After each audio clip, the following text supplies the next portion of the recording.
The shadow of your smile.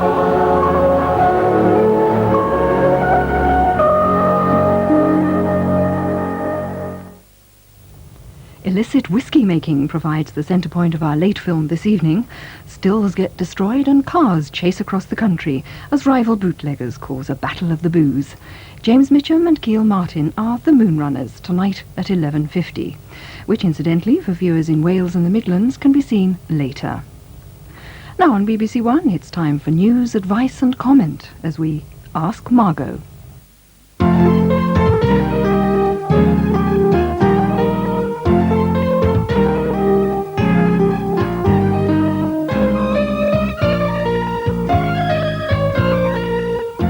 Ask Margo.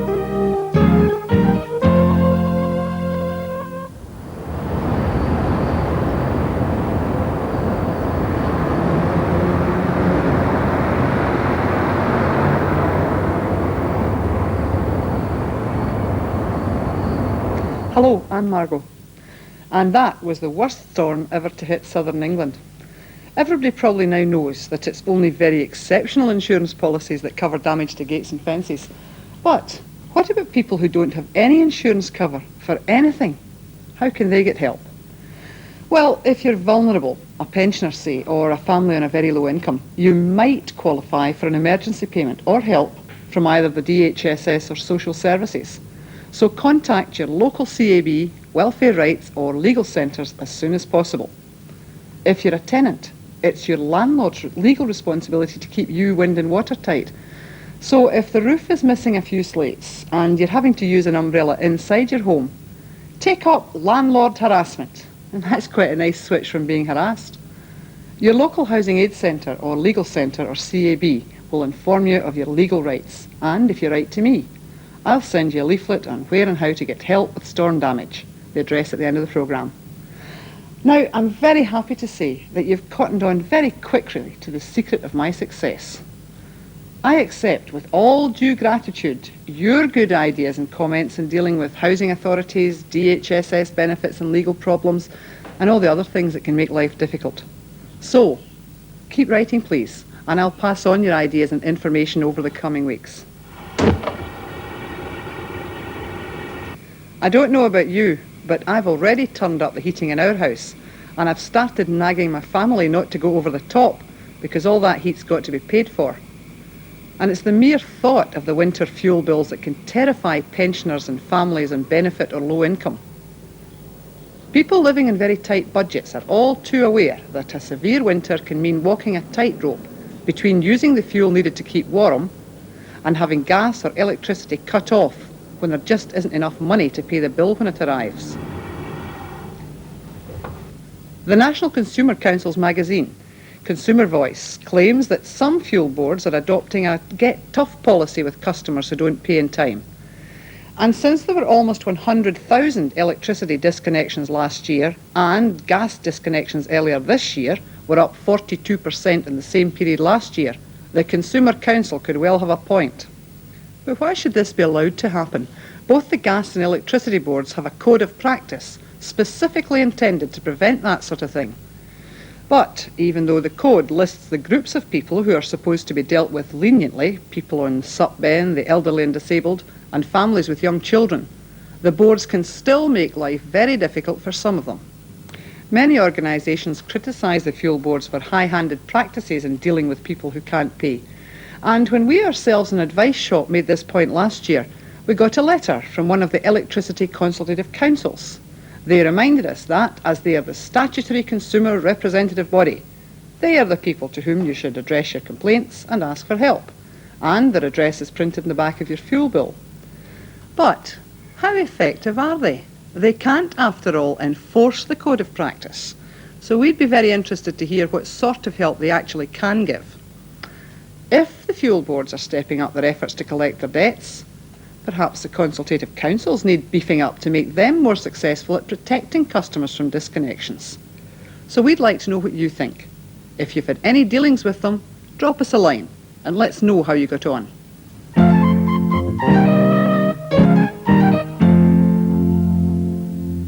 Now, I'm a child of the city, but sometimes I'm moved to speculate that life in the country has a lot going for it.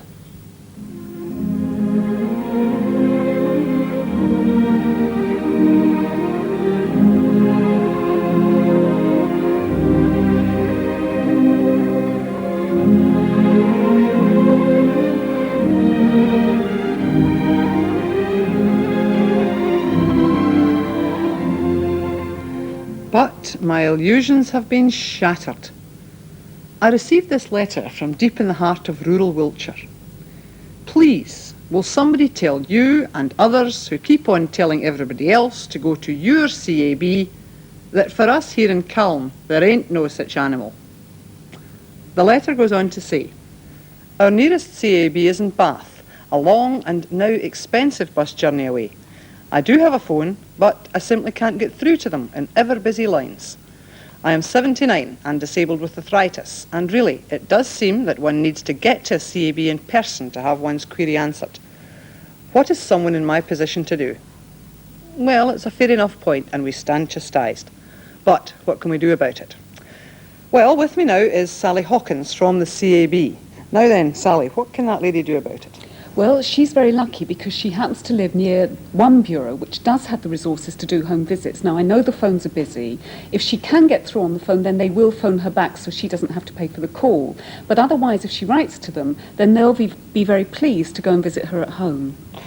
And do all CABs not have this home visiting facility? I wish they did, but unfortunately it's a matter of resources. You have to have the people in order to be able to go and make those home visits, and not all bureaus do. So whilst the news is good for this lady, I can't, sadly, say the same for everywhere in the country. Well, I think people forget that CAB is actually a voluntary organisation. However, more important than that, what do people do if they live, say, in the heart of deepest Wales or in East Anglia, because they're even further away than this lady was from a CAB? It's worth finding out if we've got a service like a free phone service, because in some areas, like in East Anglia, there is a free phone service which knows, because there are so many people who live so far from the centres where there are CABs, there is that service in some places. But again, it might not be possible, so it's worth writing or else using the phone.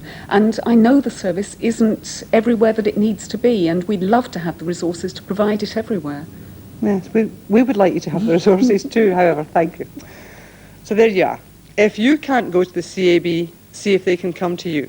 And if you can't get through to them on the phone, don't hang up in disgust, because last year the CABs dealt with 7 million queries, and that's nearly one a second.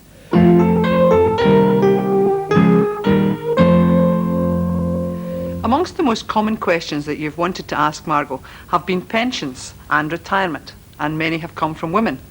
Mrs. Castle wrote to me from Gainsborough in Lincolnshire, asking why her pension was only 25 pence a week. And Mrs. Westbrook from Troon, well, she wants to know why a woman on a pension can't claim for a dependent husband. So I'm delighted to say, ladies, that there's now this book from Age Concern called What Every Woman Should Know About Retirement. And there's a very good chapter in here about pensions. Now, if I tell you that it says very near the front of the book that the world will change for older women will change the world, you'll get some idea of what a good book it is. So tell your family and friends that you'd prefer this to a scarf or a pair of slippers for Christmas. But I'm not likely to need all the advice for a few years yet. So I thought it would be a good idea to find out from people who have already retired whether they think that retirement is as good as I think it's going to be. And I've been joined by Jenny, Edie and Ellen. Can I ask you first of all, Ellen, was it a good book, as good as I thought it was? Oh, really excellent. There's something of everything in there, and not just for our age group, but the other age group as well, knowing, you know, that they have gone from home and their parents looked after them. And I think if they read that, I'm sure they will go back and help them. Excellent. It really is a good book. Edie, what was the best part about the book for you? Well, I found that the reading of it was very easy, and the introduction, I was in it straight away because I could identify how it was when I first retired. So the loss of identity and loss of status. As serious as that? Serious that, yes. And you feel sort of forlorn. Before you'd be, I'm so-and-so from so-and-so, and you are somebody getting on the phone, but then you're just all on your own when you retired. Jenny, I can't believe that you ever experienced a loss of identity, did you? Very much so. So what did you do then to get to grips with that, having been a worker associated with a firm and then suddenly a retired person? What did you do? Well, it took me about nearly 3 months to really realise I had to do something rather than just sit around in a dressing gown all day. I just decided I'd go out and do something about it and find all the clubs and different associations I could join. And with Ellen and Edie here, I joined the reminiscence groups and other sorts of classes with Ilya. And I really forced myself to do it. Like Edie says, your identity seems to vanish once you retire. Yes, but you've retired and your identity, I think, is still intact. So if you had one quick hint for everybody, what would it be, Ellen? Well, read this book because it really does give you ideas, even regards fashion, food. I mean, when I read it, I thought, gosh, now I have to start taking those vitamins, which it tells you in there. And I've taken quite a few of the addresses because it really, there's nothing, where I was always going round picking up pamphlets, the time I got home, especially if I had meat in the bag, that would be all wet and soggy. And also, that's helped me. My friend is retiring, so that is what she's going to get as soon as it comes out. That's the best reason yet for buying a book. Yes, that, that's a retirement your leaflets present. won't get soggy in the foot of your bag. Yes, that's lovely. To continue the theme of riotous retirement, I'll be back with Advice Shop on Wednesday at 5:30 on BBC2, as will these solid citizens. And that's all for this week. I hope you can join me again next Friday after the film. And as I promised, here's the address for your letters and that leaflet on help with storm damage. Bye-bye for now.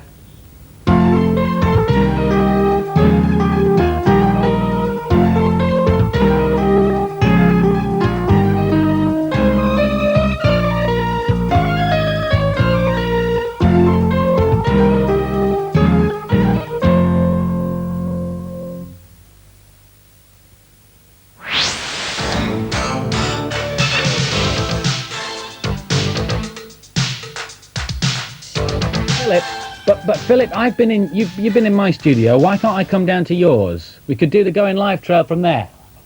Yeah? Good. Right, well, I will see you after news round then. Ta-ra, mate. Good afternoon, how are you? It's Friday and the weekend's just around the corner. Just having a natter with Philip, so we'll probably be going down to Studio 7 later. Yes! The word of the day today comes from me. And today's word of the day is chaotic. Because that's how Children's BBC has been today. We've been trying to sort out stuff from the caption competition. We've been writing the Children's BBC News. I've been charging around like a mad thing. I'm looking forward to the afternoons. It's the only relaxing part of the day there is. And the afternoon today looks like this. We start with corners in a moment. There's Super Ted at 4:05. What's all this then at 4:15 with Steve Blacknell, special guests, then Jericho. 5 to 5 there's news round. We go down to Studio 7 after that. And then at 5:05 this afternoon, there's Grange Hill. That's how Friday afternoon lines up, and we start with this.